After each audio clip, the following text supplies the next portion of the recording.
Welcome back, future-focused developers. In our previous videos, we explored the nuts and bolts of AI agent development. Now, we're looking ahead to the future of SmythOS and the broader AI landscape. Let's hear from Mike Sale as he shares insights on upcoming features and industry trends. Let's jump into it. So,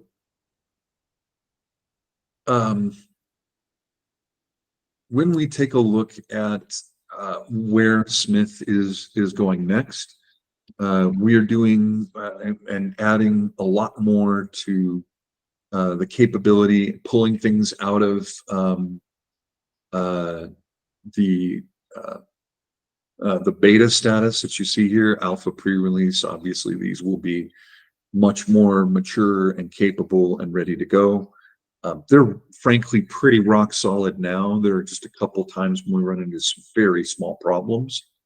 But in general, this screen will be no longer alpha, but part of the production. We're going to add more capability and more settings here. The other thing is when we take a look at our logs, these logs right now are a little bit difficult to understand if you're not especially if you're not technical, but even if you are technical, you have to kind of understand each of the breakdowns and what things are and what they do. The logging is going to be both expanded as well as not just expanded, but improved in terms of structure and communication of what it is that's being logged. This continuous improvement is crucial in the fast-paced world of AI. Especially if you're not technical, but even if you are technical, you have to kind of understand each of the breakdowns and what things are and what they do. The logging is going to be both expanded as well as not just expanded, but improved in terms of structure and communication of what it is that's being logged. I would say that right now,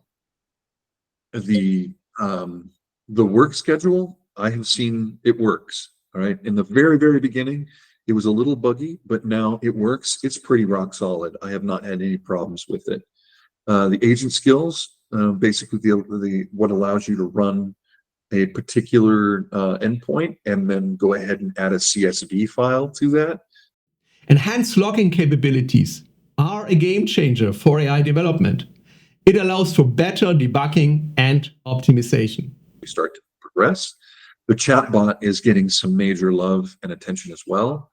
And I hope and expect that we will get to the place where there will be some kind of capability of being able to lock it down and make it so that you can't use the endpoints behind your agent without going through a particular deployment of the chatbot.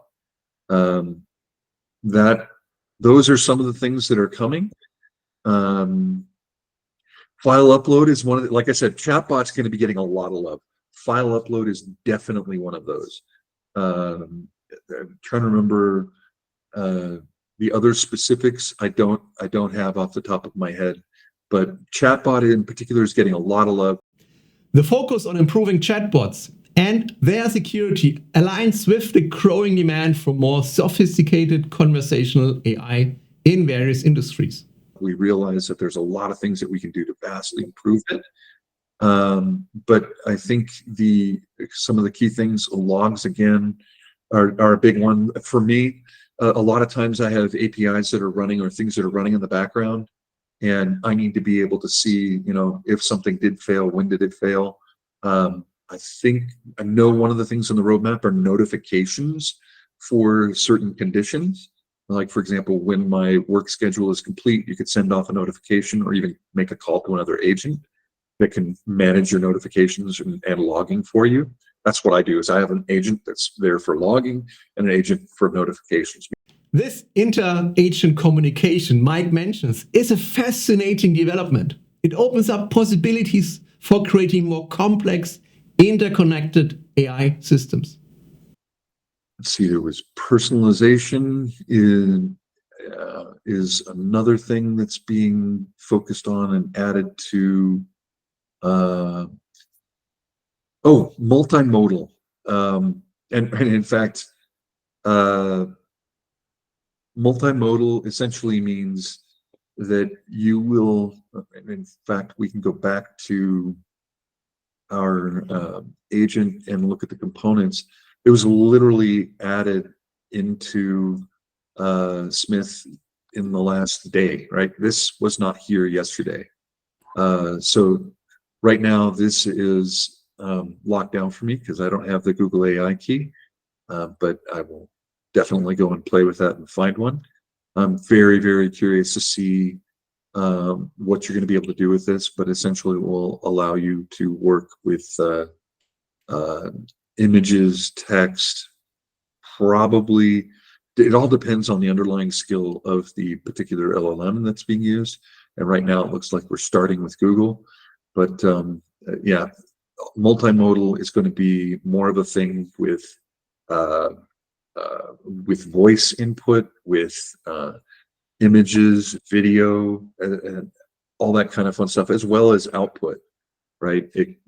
Being able to do things like the input and the output here. The introduction of multimodal capabilities is a significant step forward.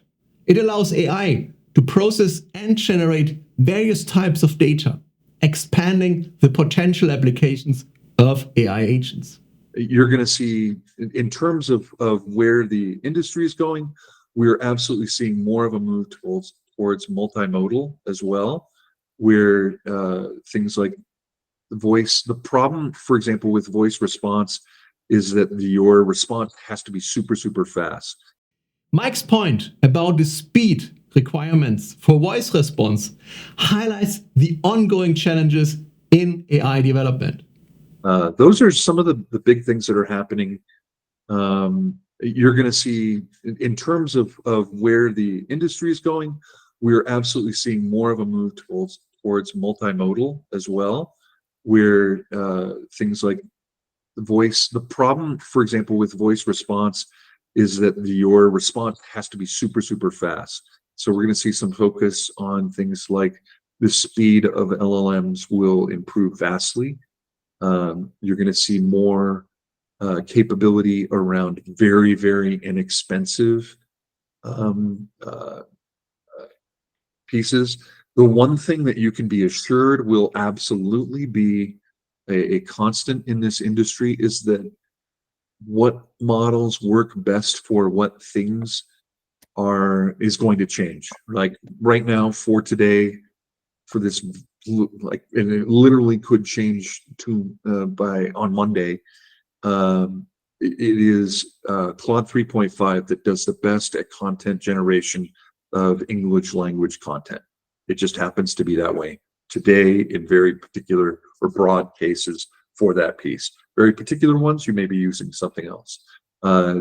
Recently, it was discovered that you want to use GPT 4.0 for processing images and not 4.0 mini, because 4.0 mini requires like 10, basically a large number more tokens to and hence expense to actually process an image, whereas without the mini does not have this problem at all. Very, very peculiar things like that.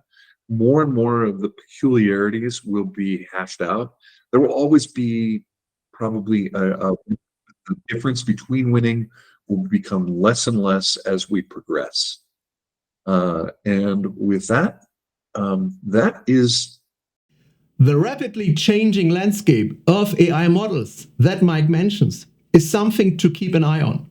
It's crucial to stay flexible and adapt to these changes.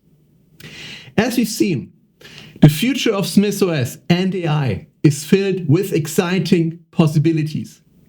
From improved logging and chatbots to multimodal capabilities and faster processing, these advancements will open up new opportunities for AI agent development.